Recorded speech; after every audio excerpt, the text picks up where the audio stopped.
Hello, my name is Rachel Torrey, and I am a counselor at a Better Today Recovery Services. In this module, we will be discussing how trauma and substance abuse influence and challenge one another in addiction. What is trauma? The American Psychological Association defines trauma as an incident that causes physical, emotional, spiritual, or psychological harm. Trauma is a shared theme clinicians and clinical teams identify in addiction. Oftentimes, as therapists, we notice patients use substances in order to cope with challenges they've faced in their lives.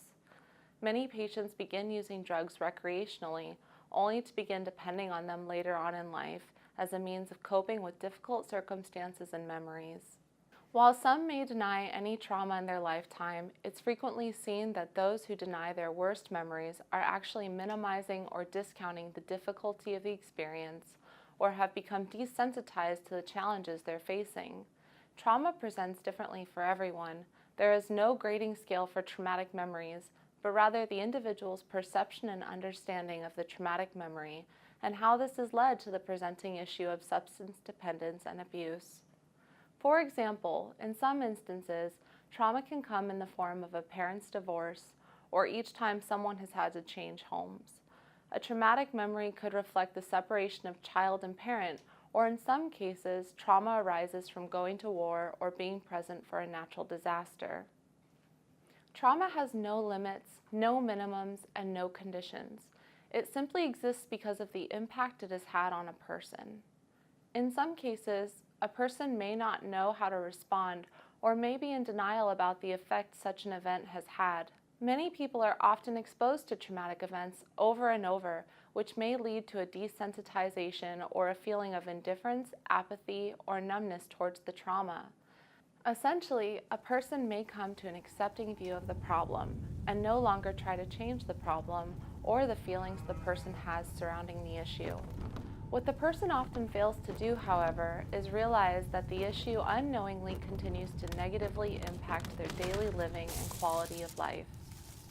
To put things into perspective, consider your brain to be a roadmap.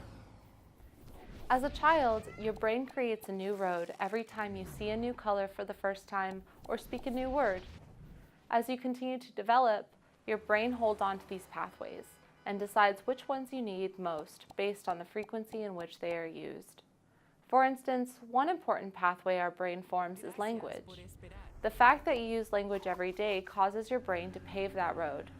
Say you learned a foreign language in your youth, but you do not use that language on a regular basis. When you go to speak the foreign language, you may not be as fluent due to the lack of maintenance and practice. However, when a vulnerable child or teenager's brain is exposed to trauma, a new road is built in the brain, and as the child grows up, that road is built upon. The person essentially learns how to survive rather than thrive, even in situations which do not require these types of reactions. Thank you for watching. Feel free to like, share, or subscribe below. If you or a loved one is struggling with substance abuse, reach out and contact us today. Stay tuned for more videos.